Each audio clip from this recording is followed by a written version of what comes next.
Buenos días y bienvenidos a mundodesconocido.es. Tengo una historia alucinante que contaros, algo que a mi juicio es real, y que le ocurrió a Linda Moulton Howe hace muchos años, una ufóloga norteamericana muy veterana, hartamente conocida, una leyenda viva. Escribió el famoso libro de Alien Harvest o Cosecha Alien, dedicado al tema de las mutilaciones de ganado. Una gran mujer, esperemos que viva muchísimos años. Pues el caso es que en el año 2012 a Linda Moulton la entrevistan concretamente desde el programa de Art Bell. El programa de Art Bell es un programa que se dedica al misterio y los enigmas, muy famoso en los Estados Unidos, de costa a costa, coast to coast. Creo que en estos momentos lo lleva otro presentador, pero por entonces lo llevaba Art Bell, año 2012. Y en aquel programa con Linda Moulton hablaban de una extraña configuración que habían descubierto en Alaska. Vamos a ir concretamente al punto donde se había descubierto, veréis. Fue un canal de televisión de una ciudad que hay en Alaska, vamos hacia ella, la ciudad de Anchorage. La ciudad de Anchorage es una ciudad relativamente importante dentro de aquellas heladas tierras y tiene varios canales de televisión en Anchorage. Aquí está esta ciudad. ¿Y qué es lo que sucede en Anchorage? ¿Qué dice el Canal 13? El Canal 13 hace en su noticiero, concretamente julio del año 1992, hace mención a algo muy extraño. Unos acontecimientos que habían sido descubiertos por unos geólogos que afirmaban haber encontrado la pirámide más grande construida en la historia de la humanidad, en aquellas tierras heladas. Al parecer, en 1992, estos geólogos, entre otros profesionales, estaban investigando las detonaciones nucleares chinas. Digamos que desde Alaska lo que hacían era recoger las vibraciones en el territorio chino para identificar esas detonaciones nucleares. Y estos geólogos encontraron una especie de aberración dentro de aquella recepción de datos. Concretamente en la dirección de una conocida montaña, en la dirección de la montaña McKinley. Este es el monte McKinley. Es un enorme monte de algo más de 6 kilómetros de altitud, una montaña enorme que hay allí. Y empezaron a hacer una triangulación de datos con respecto a lo que habían descubierto de la recepción en China y la ubicación del monte McKinley, sobre el cual se dieron cuenta de que en un punto concreto lo que se estaba produciendo era una emisión enorme de alguna forma de frecuencias electromagnéticas o de algún tipo de sistema que allí había. Bien. Y más concretamente descubrieron que venía de allí. Aquella noticia en el Canal 13 duró muy poquito. Digamos que al día siguiente nadie volvió a hacer mención de la misma. Es como que fue algo fugaz. Pero ocurrió algo interesante. Digamos que esta mujer recibe una documentación muy interesante de una persona que ella nunca revela su identidad y que se llama, o que se hace llamar, John Smith. El informante afirmaba que su padre había trabajado en aquella pirámide. Y digo pirámide porque es lo que habían encontrado, una pirámide negra, y la voy a poner aproximadamente así para que usted la vea. Vamos a intentarla verla en relieve. Este es el tamaño o la pirámide que pudieron encontrar allí. Más o menos, aunque no está bien puesta, porque en realidad lo que hay es que se encuentra bajo el subsuelo. Pero vamos a continuar contando qué es lo que contaba este extraño informante sobre lo que su padre, más correctamente dicho, su padrastro, hacía allí, trabajando en funciones de ingeniería eléctrica dentro de aquellas instalaciones, de esa pirámide. Parece ser que el padrastro de John Smith, debido a su veteranía en los campos eléctricos y de física, había trabajado para importantes empresas afines dentro del sector de la alta tecnología, hicieron que su padre fuera un candidato ideal para analizar la estructura encontrada en Alaska. De hecho, el padrastro de John Smith estuvo vinculado a la AT&T. La AT&T es una empresa que fue precursora de la tecnología web y también del teléfono móvil, de nuestros queridos teléfonos móviles. Y este señor, el padrastro del informante, decía que cuando recibían las facturas de la compañía eléctrica, su padrastro se irritaba muchísimo. Decía, si todo el mundo supiese la verdad, no pagaríamos ni un centavo por algo que debería ser gratis, decía el padrastro de este señor. Al parecer trabajó en esta pirámide, la que estáis viendo aquí, concretamente desde 1959 hasta 1961. Y vosotros estaréis diciendo ahora, bueno, Los geólogos descubren en 1992 la pirámide y, sin embargo, el padre de este señor llevaba desde 1959. ¿Por qué? ¿Cómo es posible? Bueno, esa pirámide se mantuvo y se sigue manteniendo en el más absoluto de los secretos. Una pirámide enorme. Y no hubo cruce de datos ni relación entre ellos, con lo cual hubo un segundo descubrimiento de la pirámide por parte de estos geólogos. Os contaré algo más. El padrastro de este señor, de John Smith, este hombre trabajaba concretamente en Omaha, en el estado de Nebraska, y de allí se lo llevan en avión cuando lo contratan con la clasificación de alto secreto, concretamente a esta ciudad.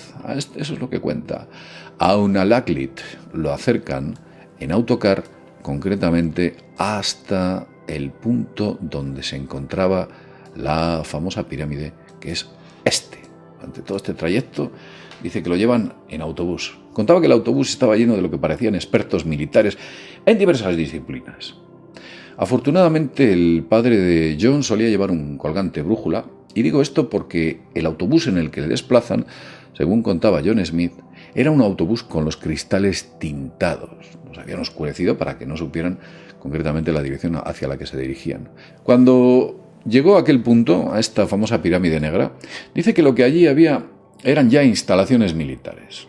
En aquel punto, a los militares habían llenado aquello de, pues una serie de sistemas, viviendas y pertrechos para poder trabajar en esta pirámide de manera correcta. Cuenta el padrastro también, o le contó a su hijo, o su hijastro, mejor dicho, que antes de entrar en la pirámide le tuvieron 4 semanas aclimatándose a la zona. Era una zona bastante dura. Y aunque la pirámide aparezca ahí en superficie, se encontraba a unos cuantos metros de profundidad. Os voy a explicar qué es lo que concretamente, o dónde concretamente trabajó el padre de John Smith. Voy a intentar dibujarlo. He dicho que si nosotros nos imaginamos el suelo, la altura del nivel del suelo, la pirámide se encontraba concretamente, y según indicaba, a unos 700 pies de profundidad. Algo más de 216 metros o algo así. Bueno, esto es una pirámide pésimamente dibujada. Imaginemos que la superficie de la pirámide, o la base de la pirámide, se encuentra en este punto. Digamos que esto es la altura del suelo, subsuelo. Oh. Él comentaba algo interesante. Decía que el acceso a esta pirámide se hacía desde la superficie utilizando un ascensor muy similar al que se utiliza en las funciones de minería. Y él trabajaba concretamente en la zona que os estoy indicando, uno de los vértices de la pirámide. Me explico. Si dibujamos la pirámide en 3D, aquí es donde decía que trabajaba.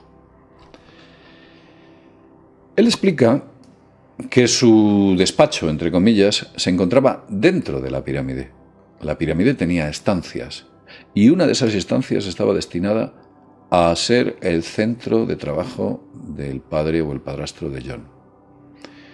Ese centro de trabajo era muy peculiar, porque dice que dentro de la pirámide no había ningún tipo de adorno, no había adorno de ningún tipo.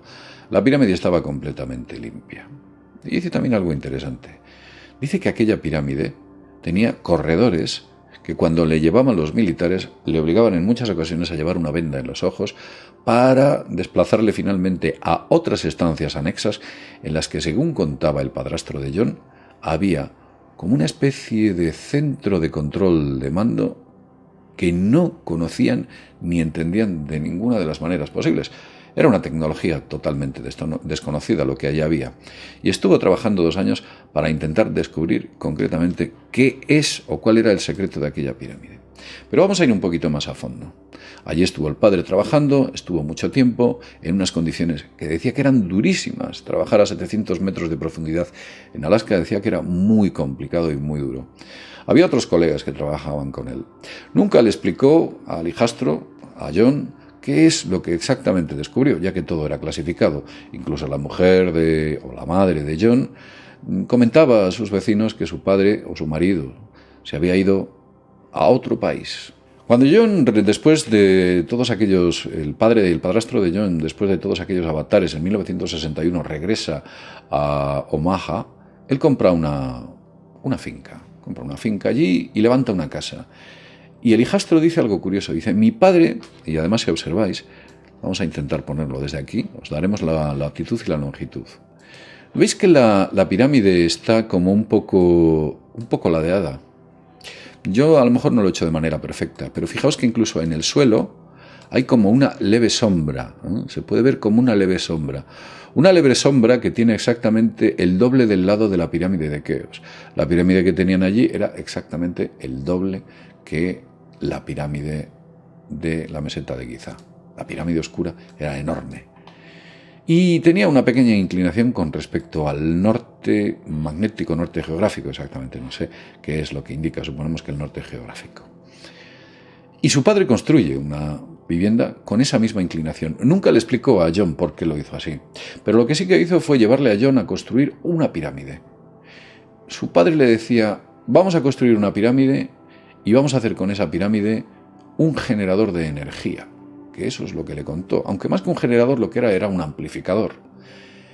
Se le entregaba a la pirámide un poquito de energía y esta pirámide, debido a unos sistemas electrónicos que le había implementado el padre de John, podía aumentar esa energía un montón de veces. Era como una especie de amplificador. Eso es lo que ocurría realmente. Hay una serie de datos interesantes. John recuerda que le decía a su padre, nunca hagas la pirámide de hierro, no se puede hacer de hierro. Hay que hacerla de aluminio. Hicieron una pirámide de aluminio. Y también le comentó otro dato interesante. Dice, la pirámide tiene que tener 48 grados de inclinación en su cara. ¿No? Eso es lo que le decía. ¿Por qué 48? ¿Por qué de aluminio? Cuenta John que prácticamente no pagaban facturas eléctricas y las pocas que llegaban su padre se quejaba porque decía que tenían que ser absolutamente gratuitas. Esta es la historia que os cuento de John, de la pirámide negra, que extrañamente se encuentra en Alaska, y de todos aquellos misterios que se encuentran en esas heladas tierras. Han pasado muchos años. En 1992, unos geólogos locales descubren que hay algo allí, más concretamente una pirámide gigante. Y en 1959 hasta 1961 parece ser que alguna rama de inteligencia o alguna rama militar estuvo allí trabajando intentando descubrir aquellos secretos. ¿Esto es cierto? ¿No es cierto? ¿Cómo lo tomaría usted? ¿Puede tomarlo como un cuento? ¿Puede tomarlo como algo realidad? Lo cierto es que Linda Moulton tiene y ha mostrado todas las credenciales del padre de John, del padrastro. Todas las credenciales. Fotografías del equipo de trabajo, todos los documentos oficiales que demuestran que era quien decía ser y un montón de información que desde luego dan pie a pensar que aquí hay muy poca ciencia ficción y mucha realidad. Pero claro, para eso está usted y para eso estamos todos, para intentar separar el grano de la paja. Eso es lo que haremos. Lo dejo en este punto. Espero que el vídeo os haya gustado. Y como siempre digo, sin más, desde mundodesconocido.es, nos vemos en el próximo videoprograma. Hasta pronto.